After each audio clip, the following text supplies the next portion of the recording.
Glad you're here. Big full day of fun, especially looking forward to the golf tournament, which is always kind of the highlight of our convention. And the celebration of full play. We got that all set up. We'll talk about that after Geoff is done. I will keep the introduction to a minimum. Geoff Giordano has been a long-time member of the sports game community. He's president of the APBA Football Club. And for our purposes, what's interesting is that he was really kind of on the forefront of the whole social media, using social media to promote our hobby. Very active on Facebook and YouTube. You've probably seen his various YouTube streams and stuff. I know Al Wilson's Fast Drive Football is featured, and he's very active in that regard.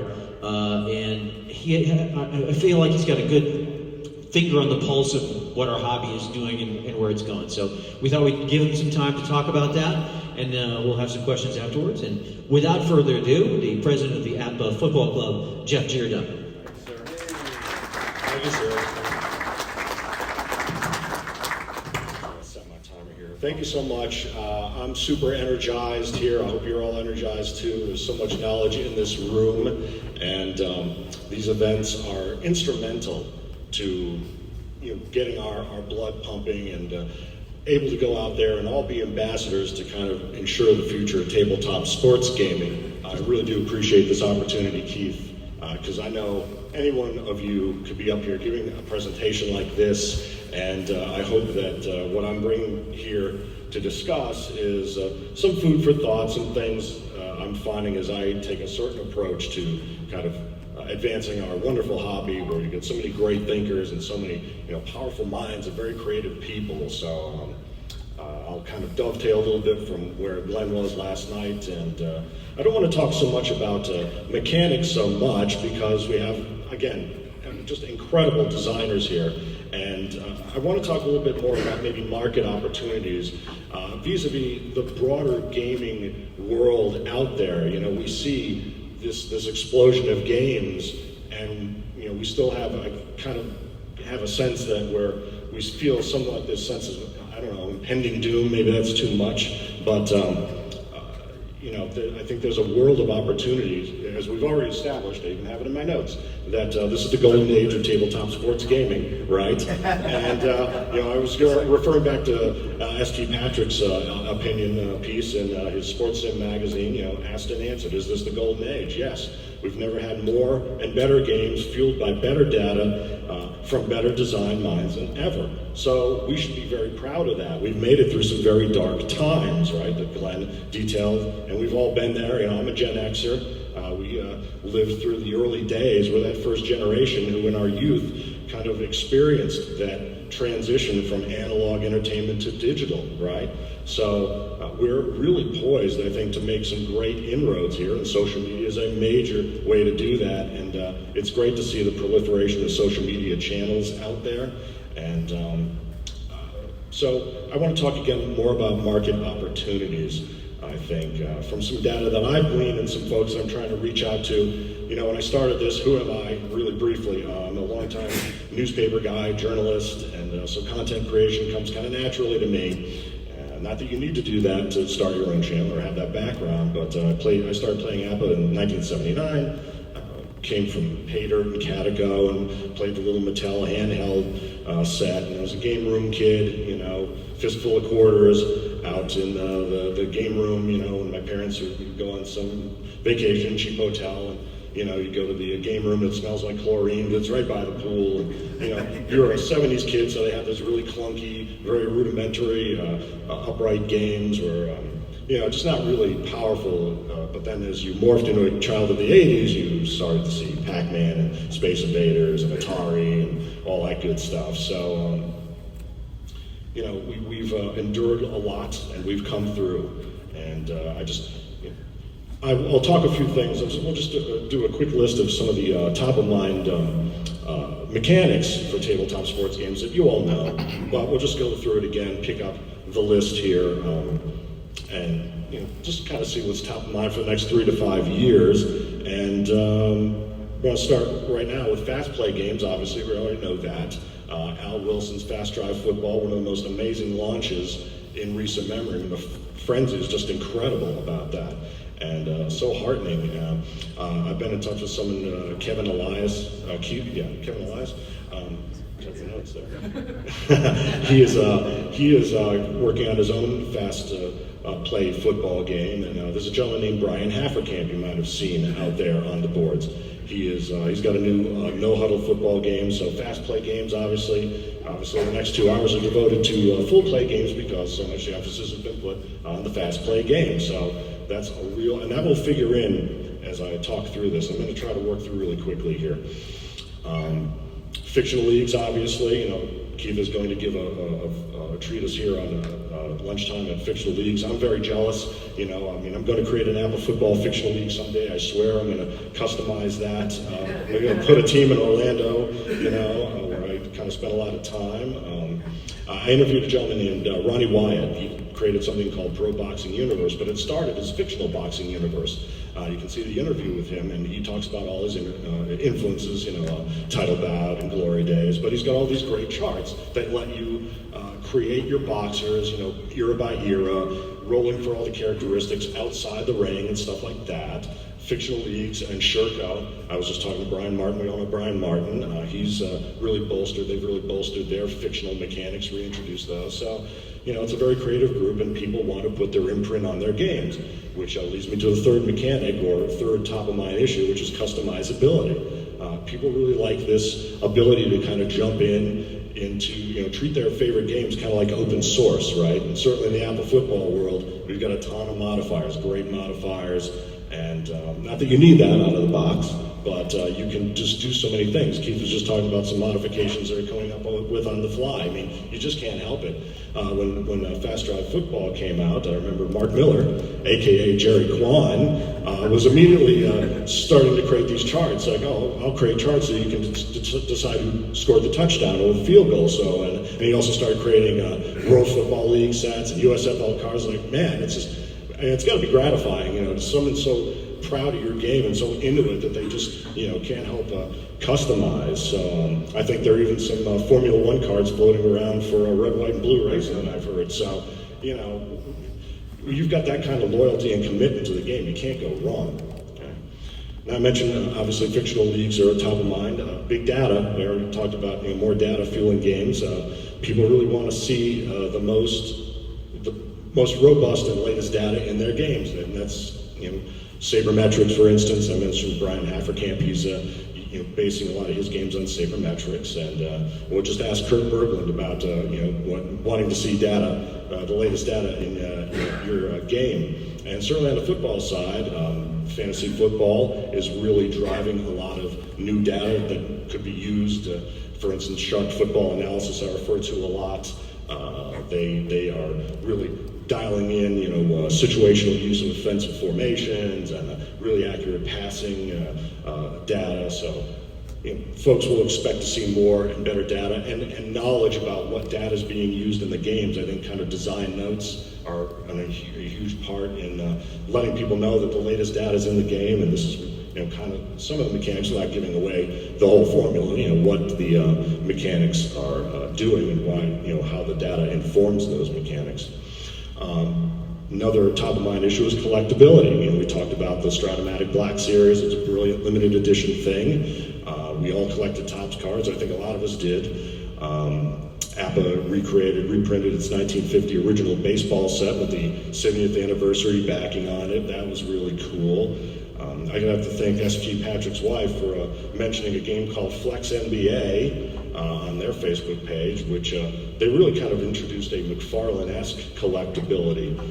It's basically a board game meets virtual reality. If you they use player tiles called flexagons, but they come in different levels, right? It's kind of McFarlane-esque. So if you're LeBron James, you've got like 5 or 6 levels of tiles. You've got the basic to all pro, all universe, all NBA. And they each have different attributes, but you can't access the attributes at a higher level unless you have these basic flexagons, okay? So, there's a short print aspect to what they're doing, and it kind of combines virtual reality. If you look at the flexagons through your iPhone app, it kind of animates them. It's really more of a war game. You're trying to knock players out of the game by reducing their confidence points. But, they're doing custom team sets and really bolstering a collectibility aspect that certainly we'll talk about the power of collectibility and how that kind of informs buyer decisions down the road here. Portability and printability is top of mind.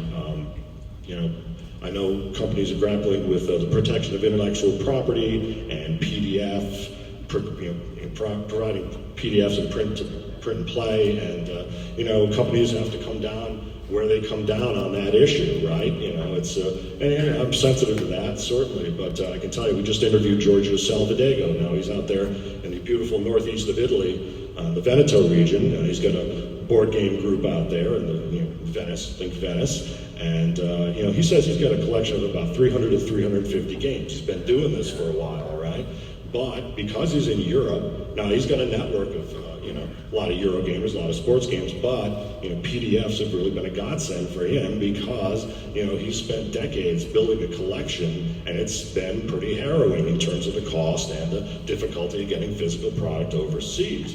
ASG, you may know, not long ago established a distributorship with one of their customers in France, who's plays their golf game, and he offered to translate some of the games into French and offer their games over. So they've got a nice little deal there, and they're able to distribute through the European Union, not the UK yet, which is a big market. And that's I know that the Oswald, I think, is the distributor of Lamborn games out there right now. But we have in the APBA football community, we've got a great modifier down in Australia, Phil Malloy, and we got an APBA footballer, Bill Lilly, in Thailand. So they're out there, and it's print, play, PDFs. I mean, however companies view it in the industry, it's just not going away, and certainly the customer demand for it is not going to go away. So that's just something for folks to think about. Resurrections of games. We talked about, the lovely origin of APBA baseball. It's a resurrection, right? And it's not the only game. Shurko, again, is kind of a resurrection. And even in the Euro world, there's this game called World Cup by Mark Bates, and says very clearly, based on the original design by Sean Derrick, okay? It was a game that has this big Euro, it had this really big footprint, and Mark kind of came in, was a fan of it, and streamlined the game. So, and as Glenn mentioned, there are lots of other games out there that have that potential, and it's, kind of looking at your back catalog as a game company might be something to keep it in the back of your mind. Certainly, I know folks want to see an APBA bowling game, and I just don't know if that's ever going to happen, but this idea of collectibility and premium resurrections of games could be something to tap into going forward. Online usability and user experience, user UX is a huge top of mind thing that I see, kind of looking journalistically through the forums and whatnot. And, just about every major board game out there has its online corollary. I'm not a PC gamer myself, but I do own the whole Action PC Football bundle just for the sake of completion, and it plays great. And but I see folks, I think, struggle with some ability to create and manipulate and save and transfer a lot of their data. Things drop out, things like that. And so I think the clarity of what you're doing and helping people along, whether you're the game company or you're an ambassador in the community, that's going to continue to be a real big top of mind issue. I just looked at Action PC's new features for 2023, and they list about a dozen features here. The additions include additions and improvements added throughout the game, tougher computer opponent, faster quick playing games, even quicker report sorting, game engine adjustments, etc. So, and if you're familiar with Pro Strategy Football by Carrie Batts, that's another great, it's a streaming game on Steam, and there's a great channel on YouTube called 5 Feet of Snow. You've probably seen that one. He really walks you through how to create skins for your fields or logos for your helmets, but also preserve that data project to project so you don't lose it and get frustrated. And, it's a very helpful community out there, but I think it's going to, the more that companies can continue to help players of their PC games, solve for UX, that's going to be a big deal. And lastly, solitaire play.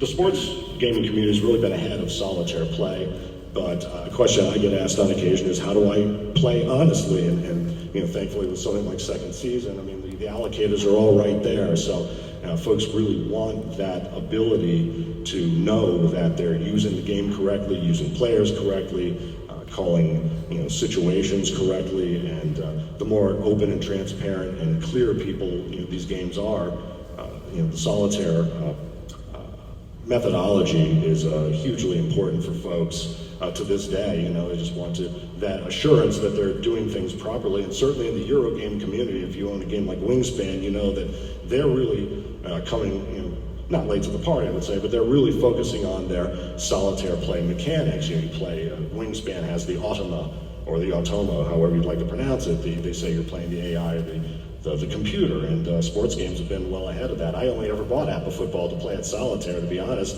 and like some of you, I mean, I come to events like this to play head-to-head, but the Solitaire experiences continue to be hugely important, and just something to be thinking about in terms of giving people that kind of level of robust Solitaire experience will be important in the next few years. Again, I mean, you're all a lot of designers in here, so I'm sure you could add 6 or 7 items to that list that are top of mind. I'm not going to talk too deep into mechanics, but I want to start talking more about, I want to go back a few years here and talk about, what was our supposed golden age. I want to take you back to 1984. I want to talk about this one kid who was playing sports games, and I'm a proud graduate of the class of '84 of Seminole High School in Sanford, Florida. And I can, we weren't the biggest graduating class, about 150 to 200 kids, but I can tell you, I can count on one finger the number of kids who played tabletop sports games even back then. And I can point that finger right at him. That's, I hung out with the kids, Brain Bowl, National Honor Society on occasion. They played some war games. We talked about the, Avalon Hill Classics. But even back then, it took something to get you younger kids, looking at this and saying, yeah, you're either attracted to this. It's beautiful. But some folks are a little repelled by that. So, and I, there was I'm a transplant. I'm a journalism brat. So my dad, there's only one newspaper in town. If you change jobs, you got to move around state to state. So by the time I landed in Florida and started playing APBA football, I'd been in 5 states and 7 towns, and so I was a little out of place and playing solitaire. And there was this kid from Ohio, and he came. He was athletic, and I said, "Hey man, you want to play some APBA football? You like sports?" And we came over, played some APBA football, spent a few hours. I don't know if we finished the game, played a half or whatever, because you're learning it, you're doing the lineups and whatnot. And we never hung out again. It's not the game's fault. It's not the game's fault. But all that to say that we've really been trying to target youth for a long time, and there's some young great players here. And did I overhear someone saying that he wants to create a Saudi fictional baseball league? I mean, it's happening. The next wave is coming. They're hungry, man. But we've always been talking about trying to reach out to young players, and I have some thoughts about that, and I know that you've had some thoughts about that. Well, I got a quote really quickly from the Gospel of Guzzo here. Turn to page 180 in your books. Go back to a very telling passage. Desperate to interest more kids in the board game as the average age of Stratomatic players climbed into the 30s, Hal introduced his first card set with color photos of the players, the basic game-only Baseball All-Stars, in time for Christmas 1997. It was the biggest flop since that first Sports Illustrated ad for an All-Star set back in 1961. In the computer graphics world, picture cards were 10 years too late. Further down on the page, he notes that John Madden football was growing into a monster. Lesser companies came out with text computer games. The idea that we've been trying to target the youth with these games is not a new concept. As I go on to the talk here, I want to contend that maybe attracting the returnee and the retiree is kind of something to keep in mind. APBA tried in 2000, they had a couple of games that they tried to use to target the youth after a very turbulent decade. They created this Pro Bowl set, which is a very shortened version of the APBA football game. One result chart for runs, for passes, for kicking, redesigned cards. It does not work with the actual game in any way, shape, or form, but it was just meant to kind of get people into the mechanics, and there was a baseball corollary to that. They also had a, what was it, APBA Superstars Football. It was a kid's version of the game, truly a kid's version like Candyland. And they had like, your counters were photos of great players like Brett Favre or Emmitt Smith or Tim Couch on the counters.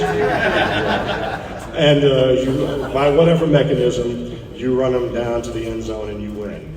I've got a copy of it. I played it once with a niece and nephew, and it didn't really stick, and it hasn't come back. But folks have been thinking about this for a long time, and yet here we are, poised, I think, for real opportunities to grow the sport. And I'll talk a little bit about this Robert Henry Memorial Tournament here, about or events like this where young folks are coming in. It may just not happen the way it used to happen. The life cycle of the gamer was my parents, relatives, siblings, we can all recite it by heart, turned me onto the game. I played it into college, maybe through college, maybe in the military, and then I dropped it because I got a job, got married, had kids, and then I'm a returnee, I'm a retiree, and I want to get back into the game, and that's a market sitting right there. And so I want to transition and talk a little bit about that market and kind of the Eurogame market and its potential influence here on games. And what my focus has been trying to get not only outside the Apple community, at first when I started, I consider myself in my 5th phase of Apple life, right? I kind of take breaks and come back, kind of regroup. Something like this, an event like this, it's so fantastic. My initial interest was kind of promoting the game of Apple football because, Apple is a very baseball-centric community, understandably, and so, but my next go-around here, one of the first things I did was create an Instagram account because I really want to engage with these Euro gamers. This is a massive market. All these shelfies, these photos of games and games and games. People are buying games, right? And even before the pandemic, as I'll show here, but, my goal here is to really kind of assess why, what is the opportunity here for, and is there any possible way, there's this kind of wall between the, our stat-based games and these great, colorful, high-end component, complex, nuanced, niche kind of topics there. So, and I go back to 2012-2013, and a gentleman named Bob Tassinari, who introduced me to the term Euro games. My Avalon Hill War games have long since been put away, and we play some games like Apples to Apples with the kids down at our family retreat annually. But Bob Tassinari, for those who don't know, he purchased the APBA Journal in 2012. He bought it from Francis Rose, and he digitized the entire thing, and you can actually buy the entire APBA Journal on a flash drive on eBay with the reference packs. And I asked him to come to our first tournament at the Pro Football Hall of Fame, August 10 years ago, and he did. He presented basically what we talked about in the interview, but then he lived nearby, so he came down to my house, and he mentioned a game called Ticket to Ride by Days of Wonder. Has anyone played Ticket to Ride? Yeah, everybody's it's just a beautiful game. It's smart, it's engaging, and we learned it quickly and loved it instantly. We told our neighbors about it, invited them over, and even through cocktails we're able to play it is great, and they love it too. So they've got all the modules and the expansions. It goes to that collectibility thing again. So I filed that away, but I didn't really kind of focus on that until most recently. And what I've really been focusing on lately is trying to reach out to these folks on that mystical, magical other side, the Eurogame world. Like, why? We've got, not only do we have more tabletop sports gaming channels out there, we've never had more channels and pages devoted to tabletop history, or sports history rather. There's a Chicago Cardinals fan page, there's Remember the AFL, there's the Pro Football Research Association, Pigskin Dispatch, which has featured Play. I think you spoke with him, Darren Hayes, right? So, there's really this huge opportunity, but there's also this huge disconnect. So one of the people I've interviewed recently is a gentleman named Joe Slack. He's up in Canada, and he's a board game designer and educator. And not long after we interviewed him, he posted a video on Instagram talking about the 3 games that today's publishers don't want to see. And one of them is sports, right up top there, and as are word games and real-time games. Now, that didn't stop him, that didn't dissuade him from creating a real-time game that he just released called 14 Frantic Minutes. And it's a real-time, it's like an escape room on your tabletop. You're escaping the evil scientist, you've got to use tiles to escape different types of rooms, and you have 14 actual minutes to do it. So I asked him for some data about the broader gaming market that he's seeing, because he really, he offers to write rules for folks, he really consults with designers, and he really knows the mechanics. I just wanted to kind of, using the rubric APBA Football Club, I'm completely unaffiliated with the company, just to be clear about that, but just kind of, sending ripples out that maybe people catch. Maybe, they check into this game more often. Maybe say, oh yeah, I play that game. John Turney, of the PFRA, and he of the enhanced statistics for sacks. I mentioned tabletop gaming to him. He said, oh yeah, I played Pro Draft, and maybe just plants a seed. Joe Slack sent me a few statistics here, and I'll just go through them really quickly to give you a sense of the scope of the kind of market that's out there. Okay, so first of all, he passed along some details from a market research group called Statista, and according to them, their projection for global tabletop gaming revenue for 2022 was $3 billion. Okay, now bad journalist, I haven't fully vetted the data and their sources and all that. It's one of those broad market surveys, but that's a pretty big market. That's a pretty big, it could be anything from, Parcheesi to Settlers of Catan. It could be anything, but, at least that's a starting point to get a sense of what is out there and what, people are spending.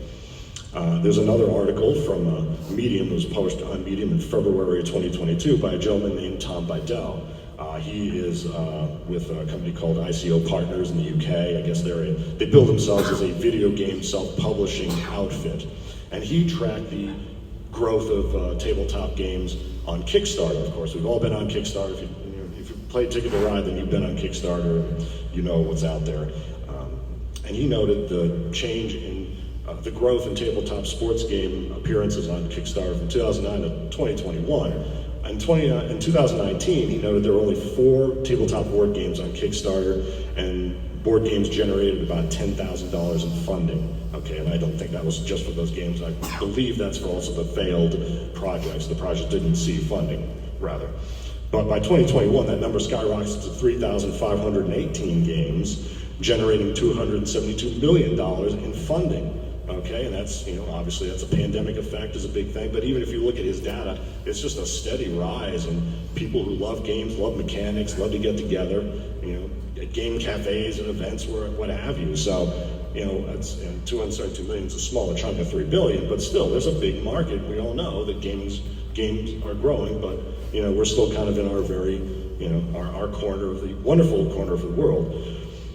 And lastly, I really love this data from a company called Print Ninja, which is a custom publishing house. And in 2017, they asked about 500 gamers, how many games do you own? How many games are you going to buy? And what are you going to spend on them? Okay, and usually I would be loath to run with data that's 6 years old, but I think it's important because it speaks to the pre-pandemic growth of games. I go back to Bob Tassinari, Eurogames, the Spiel community is growing and growing, and so Print Ninja asked these folks how many games they own, and just behaviors, collectibility. This goes back to 57.1% of those respondents are pretty sane folks. They have 1 to 25 games. That's pretty normal.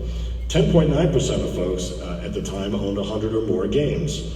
Okay, and that's very common in the Euro world. So often people buy these games, they just kind of put them on a shelf.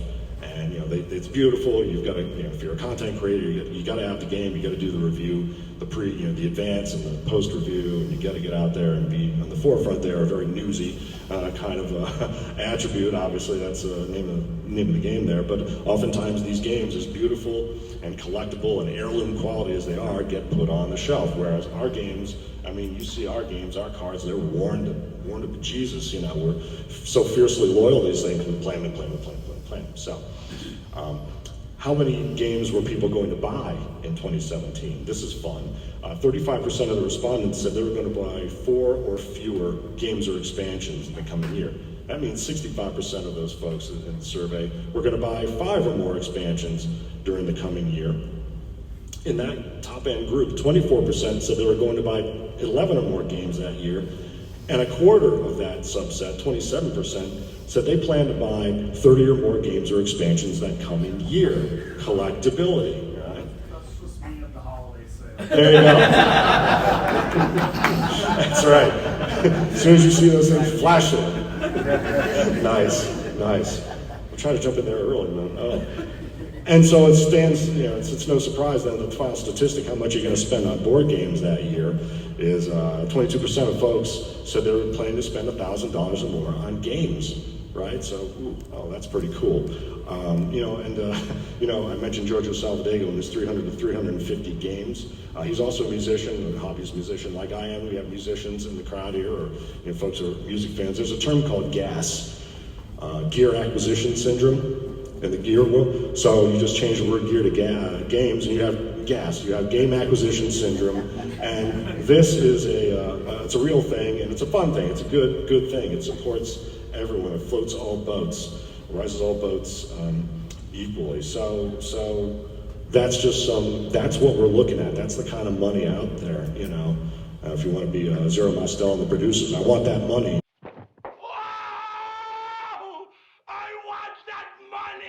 So after talking to Joe Slack, I'm going to kind of mix the good and the bad here. There's another survey that I found from a gentleman named Nick Bentley. He's the president of Underdog Games. You may have seen his Twitter stream on this. Underdog Games promotes, they have Trekking the National Parks, Trekking Through History, which Trekking Through History is, I think, the most recent game. Plays great, very differently than Trekking the National Parks. And I love their games because they have great quick start guides, very tightly written, very visual. You can get yourself or your friends up and running in 5 to 15 minutes. But Nick Bentley, obviously, is addressing a broader swath of the market with broader topics, and he wanted to know, why don't you like to play board games? Okay, he asked about 440 people, or got 440 responses, which can be broken down into about 7 categories, broad categories, many of which are very familiar to us. They're too long to play, they're too complex, they're too boring, they're too costly, they make people too competitive, they don't foster social interaction, and they do foster these negative stereotypes. That's a weird, the social one's weird.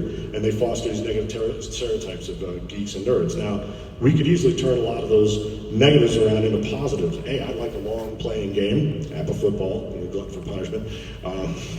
Die hard, I like complex games, I like a lot of options and things like that. So it's, you just take that sort of with a grain of salt. It's interesting, it's just something that, we know, again, we talk about fast drive going to fast play games, things like that.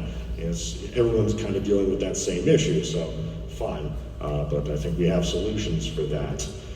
So in the course of my most recent travels, I've encountered a couple other folks that are really now trying to drill down to that wall between our games, sports stats games, and Euro games. There's a gentleman you might have seen posting, he posts rather infrequently. His name is Philip Schwartzman. He's the board game, he's the director of the San Francisco Board Game Design Group, and he is working on a game called Sandlot Stars. He's not sure, maybe, if the name changes, but it is a very, very fun-looking game, fictional, colorful cards, attributes on the cards, no big charts. It's all right in that Euro wheelhouse. Fast play, exciting looking, and all that. And I asked him if he'd appear on the show, and he said, sure, let's talk about the 10 ways that sports games and Euro games can kind of learn from one another. And so check that out. And he lived in Europe and worked there, and so he's really familiar with the spiel, the German gaming market, right? So he gets it. He's a baseball guy, but he knows, he sees it all day. There's the sports fans, there's the Euro fans. Euro fans are sports fans, but they won't come over here at all. It's just a weird effect. But what was important is he turned me on to a few games out there that are really straddling that divide. Games like Bat Flip, or Bottom of the Ninth, or Baseball Highlights 2045, which was too big for me to bring it, and I'll bring it and damage it. There's also the corollary, Football Highlights 2052, which is, it's all cyborgs, robots playing games, kind of like in that Blood Bowl, Grid Zone, Turf War fantasy area. And Blood Bowl football is huge, by the way. And it used to appear in the 90s APBA catalogs. I still have some copies of those. There's another game called Pocket Pennant Run. Dave Gardner, I bought it after he mentioned. it. And in this new box are all-star MLB teams and the entire 2022 season teams. And each card has pitchers on one side, batters on the other side. You come take a look at these later. And the pitchers and the batters are all rated on 4 attributes. So Aaron Judge, his column, he's got AAAA, where it's right across the board, whereas most of the other teammates like BCAB or something like that. But just a really cool. I think these, I mentioned Tater, and these are kind of potentially new gateway games for folks who may not pick up the full-on hardcore stat-based game, but maybe I tried to teach my niece APBA football because her dad's a Rams fan, she's a Saints fan, so I brought the '99 Rams, 2009 Saints, and the interest is there, but then it's not, because it's just a lot to absorb. If you're really passionate about it, like I was, you will pound your head into the wall until you get this game right, and you have to learn every game. I don't care what game it is, and I'm not a good game learner at all. I rely on my wife's sister to read the rules basically all the time. So these games are kind of heading in that direction. And gee, look at all these play games. Look at this tight, compact package, very colorful, very narratively focused. Wow. Now we're trying to, start to see maybe the tentacles kind of reach out close to one another. So, and then, I want to go ahead and go back to Brian Haferkamp. Well, actually, no, I'll mention Lords of Baseball first, because you may have anyone heard Lords of Baseball, that game? Okay. So this is a game that, it's a Euro-style game. It emerged from the World Board Gaming Championships. Max Giamelli and his dad were at the WBC, and as they were driving home, his dad had this idea for a full-on franchise board, Euro-style game, baseball game. And you're the GM, and there is some baseball play in the middle of the game. I still have to go back and listen to the interview and figure out exactly how it works, but I did do the all-in package because collectibility and having it on the shelf there, but research. And then after the season, it's all fictional teams, and then at the end of the season, you do more player trading. Change your lineups, and you can add concessions to your baseball field, stuff like that. And I think it's got like a scoring track, just like Ticket to Ride. It goes around, so it incorporates, and I can easily see a Mark Miller, aka Jerry Kwan, coming in here and saying, I could create the 27 Yankees and the 27 Red Sox with this, and you could just do this whole thing, So, boy, does that open the way for collaborations maybe between Euro gamers and sports gamers to, maybe throw a home run derby in there that actually is based on stats, who knows? But in any case, the game should be coming out soon. It took 12 years to come to fruition, a lot of mechanics adjustment, getting the funding. And Max's name is going to come up in this final section here because when we talk about the way forward and some possible solutions and ways we can kind of get the hobby, even farther out there into the world. Last person I want to mention who's been instrumental and I think is offering some cool solutions is Brian Haferkamp. He just started a company, he launched his company officially, Clark and Addison. I interviewed him around the time that he had come up with up-tempo basketball, and he released just 3 seasons then. He says he's going to be using a subscription model for $1.99 a month. You get access to all his files. And it's all PDF, it's all print and play, nothing so far, but who knows, maybe he does a premium bundle on Kickstarter, bundles all his games in a really nice package. I mean, if he costs it out and people vote with their money, who knows? But he's a really great thinker. He has appeared on Sabre, the Gaming and Simulations Committee, and he's got, I said, No Huddle Football. He uses sabermetrics he's got a variety of on-base baseball games, short, medium, and long play, addressing all the various flavors, right? He's his up-tempo basketball. He's got something called a game of dice baseballs, yet another one. The thing about it is incredible about him, he's not only is he constantly tinkering, but he's very open about, I'm doing this stage, I'm doing that stage. He's really out there, promoting his methodology and constantly thinking about ways to improve. And certainly, again, a grail, a fast football game is certainly a grail. I mean, if anyone can ever figure out a play-by-play football game that gets down under around an hour and a half, closer to an hour probably, that would be a really cool thing. If anyone could do it, it might be him. I don't know, anybody. But he's just someone to watch, and I think he's a good thinker. He's about 5-10 years younger than me, I think. And so he said something interesting in the interview that for his generation, there is no golden age of sports. I come from the era where, the Steelers were Steelers, the Cowboys with the Cowboys. Bob Lilly was Mr. Cowboy, and he was there for years, and Chuck Howley and Leroy Jordan, all those guys. But you get into the 90s, not only you counting on the digital games, but you get the free agency, and you get a very different flavor of pro sports. Whatever that means for how folks of the younger generation approach games, maybe that's why the fictional is getting bigger. Who knows? It's like, well, the actual game may not be, just speculation on my part. So that's 40 minutes here. I want to talk about now, just wrap this up, and to talk about some of the ways that we're all ambassadors for this sport. We love it, so we just can't figure out why other people don't glom onto it, I haven't even talked to my wife about the hobby. She supports it. She kind of looks at it, just make sure the stack of games isn't getting too much higher there. I'm getting good at reshuffling things, as we all are, I think. But, sleight of hand, baby, sleight of hand. I'm wearing a shirt here, the Robert Henry Memorial Tournament, and they're going to be holding their latest one this weekend. And events, let me just start there. I want to talk about the ways that we can kind of reach out to folks, and a very quick list. Creating events, reaching out to all these sports history buffs. Teachers are very important, yes, and personas, that's right, personas. So those four things: events, sports history sites, teachers, and personas. Creating events, anyone can do it. I've did tournaments at Canton and Cooperstown already, and since 2013, tournaments like this Robert Henry tournament have really expanded across the country, and Stratomatics tournaments. Lots of tournaments. You've been around the world and back doing tournaments. Getting out there is just half the battle, sending out those ripples.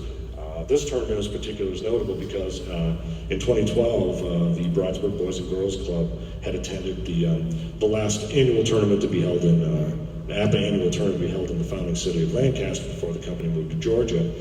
And the Bridesburg Boys and Girls Club is not going to be able to go to Georgia, so a bunch of folks get together and said, hey, we should do a tournament up here and let them keep playing. And they've got folks who have now aged out. Dave Hummel, he was at our Cooperstown on April 1st, and he and some of his friends were there at the very first one. That legendary summer of 2013, I always refer to it. We talk about it a lot. We talk about ourselves a lot in the APBA community. Then these tournaments really, whether it's Greater Michigan, Pastor Rich Zawadsky, his children play, and they've aged into the game. So creating an event like just a local event at a hotel or something. You get Jack Dolan down there who's doing the Shoeless Joe Jackson tournament the second year. And this year they're actually going to rent the field, the minor league field, and go play some knock some balls around after the tournament. You got Frank Fumai, who's doing a tournament at sea. He's got a boat, a ship is going out of, out of Lauderdale. They're going to tour the Bahamas, go around the Bahamas and play an event. But it doesn't even have to be that elaborate. If you have like a local library and you've got some major league or even minor league history that touches the major league, you could easily volunteer and say, look, I'll talk about Shoeless Joe Jackson at the local library. Here, you can actually play Shoeless Joe Jackson, with these games. Just little ways to send ripples out there, not too forcefully, but and people are always looking for content. So if you have the desire to go out and speak and offer your time up as just a fan of these games, that's an important thing. Teachers are another important aspect. Do we have any teachers here? Okay, awesome. So, if you know Howie Mooney, he's an APBA guy. He's a sports broadcaster up in Canada. And he learned APBA baseball from his teachers during a slow session in the winter.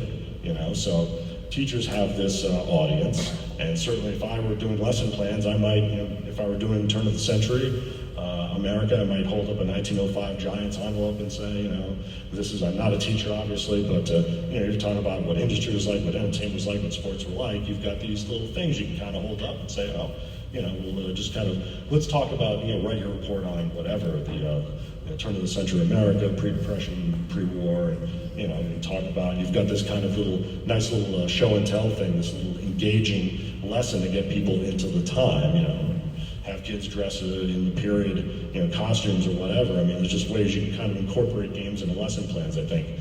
But even cooler, I think, is Max Gemelli, Lords of Baseball. He also happens to be the national board game director for something called the Video Game Clubs of America, VGC USA. Has anyone heard of that? Okay. So they were founded by someone named Joshua Bound. His son is on the spectrum. And he said, I just don't want my child to eat alone, so he created a board game club, or a video game club.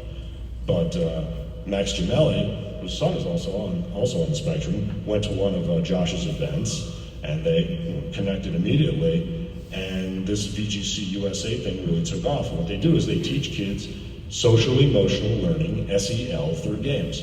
Right? It can be board games, it can be any game you want. It can be Yahtzee, Uno, whatever. And they've created this wealth of lesson plans and resources that you can download and create a club in your school to get kids together, which is kind of what we did intuitively back in the Gen X and pre-days, where somebody turned you on to the game and you were kind of maybe an introvert. We'll get into personas to remind me of that. And they say right now they're in more than 800 schools teaching kids games. They're even in some schools overseas, and they even have a director of streaming games. So, boy, if you're interested in doing something like that, that seems like a really cool avenue. They're getting a lot of interest, and what's cool is that in the lesson plans, they'll tell a kid that if you're going to play this game, if you're going to play like a negative card in Uno or something, you have to compliment your opponent first. Like, you have a very nice shirt, but I have to play this negative thing. But they're so into it, and they're really getting a lot of results. So just you can check out the InfluOur on our channel, and I'll talk about any of these things after if you so desire. But personas. Now, speaking of these kids, the introvert kids, personas, we all know social media is it's digital first, and content marketing is kind of a term that speaks to basically marketers using journalistic practices, all the, Q&As and this and that, all the different tactics we have in our quiver here, and using them in a marketing sense to kind of tell stories that relate to product without actually selling the product, okay? And they create these things called personas, which, if you can get HubSpot certification, you learn how to do personas and drive people into your sales funnel and all that good stuff. But personas, it's basically understanding your customer, okay? Boy, it sure seems like introverts and stat heads are really a place where you want to focus your attentions, if you love numbers and just like seeing how numbers work and manipulating them in a way that produces results, boy, I don't know, teach some stats classes or get these games in front of stats folks. That's just a thought. But in terms of those personas, I'll wrap up here with sports history channels, sports history organizations. Now this weekend, right at the same day here, the Pro Football Research Association is holding its annual event in Pittsburgh. And I'd registered for that as well, because darn well, if they were talking the 62 Steelers, I was going to bring the 62 Steelers and the 62 Lions, so Bobby Lane and John Henry Johnson could face their old team, and these guys just talked about it, and we're just having to have this game right here. And I'm sure a lot of folks haven't even heard of these games. Another channel I interviewed is Ben Tice. He runs a group called Skull Marketing out in Minnesota. And he represents, it's amazing, he was with Google, he represents Chuck Foreman, Carl Eller, Paul Krause. If you're any Vikings fans, there you go. If you follow Chuck Foreman, he's created websites where they can sell personalized merchandise, they can do cameo-like videos, they do all these personal appearances, like Carl Eller will go to Tommy Kramer's, and they'll go to Paul Krause's Vikings garage or whatever, and they sell like a bobblehead that swivels. What do they call Chuck Foreman? What was the term? I forget, but it's the only bobblehead toy that swivels at the hip. So it's really cool. I mean, he's a marketing guy, and I just happened to interview him, and I just happened to hold up that, Vikings original franchise all-star set. So you represent Dave Osborne and Carl Eller. Oh yeah, we play these guys. Does it come to fruition? I don't know. I mean, I'd like to go back and interview some of the players, like we interviewed Pat Toomey about the $76. He was very generous with his time with us there. But, if you're doing content creation, or you've got a company or you're a designer, boy, I sure tag these, NFL history past and present. I interviewed Ange Caniglio from the Remember the AFL group. Those AFL guys are, man, they are ferocious, and with good reason, because they blew the doors off with the stats there, and that's content marketing. That's talking about a thing that people will search and discover, or if they're searching for Joe Slack and they want to research about him, they maybe touch on, him talking to a tabletop gaming channel, something like that. The Chicago Cardinals, I mentioned, there's a great 10,000 strong page on their on Facebook. I've been planning to play. I tried playing the 48 APBA Football G-Top and just tagging them in it, just a short clip, and just say, hey guys, we're thinking about it. You just posted about the anniversary of their 47 championship. We got a game for you. If I had a game, I would custom create a 47 Cardinal set and send them a copy of the game and say, hey, loved your podcast about this. If you were talking about this game, I'll play the game, I'll walk you through it. And, just get people thinking, because these folks know their stuff. I mean, you see it. And I'm kind of obnoxious. I'll sneak, Lester Hayes, the Raiders posted about his, the ideal secondary, the great quarterback. So I just kind of used some APBA cards and said, hey, something like this, Mike Haynes and Lester Hayes, and Jack Tatum and Willie Brown and Deion Sanders card from different years. Does it help? I don't know, but I hope so, and people respond to it. Or, and anyone who says the Steelers should have drafted Marino, well, I played Marino as a Steeler against Elway as a Colt. That game they actually played, Steelers did go to Baltimore in '83, but these are just some opportunities, I think, that there's a huge audience out there. You saw the numbers for the board game market, and you see that there's never been more football history or baseball history folks out there. So it's just, we are all ambassadors. We all have some tools in our quiver, arrows in our quiver to kind of help go out and either speak or present or just somehow illustrate our hobby and kind of gently advance it out beyond our very cozy confines. And so I just to sum it all up again is that we've never been in a better position. I think we got them right where we want them, and never had a better portfolio of games thanks to geniuses like Keith Avallone and all of you who are just genius in the way you devote yourselves to these games, to really refining play and really sharing your expertise with other people. You're so willing to do that. So thank you. And I don't know if you have any questions. I don't know if I can answer anything beyond that, but that's what I got, my perspective.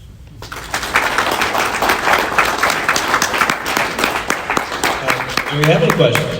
We've only got a couple minutes before we're ready to kick into our full play thing, but if we got a burning question that we can answer real quickly, put the hand up right now, or forever hold your peace. Okay. All right, Ethan. Hi. So you were talking about a lot of social media is really growing the tabletop community. Like now, what would you say about things where if you were like to stream games like on YouTube or even on Twitch, where there's a lot more of the gaming community that could really look into that? Could that be a good, I guess you could say, infection vector for the genre? Watch that.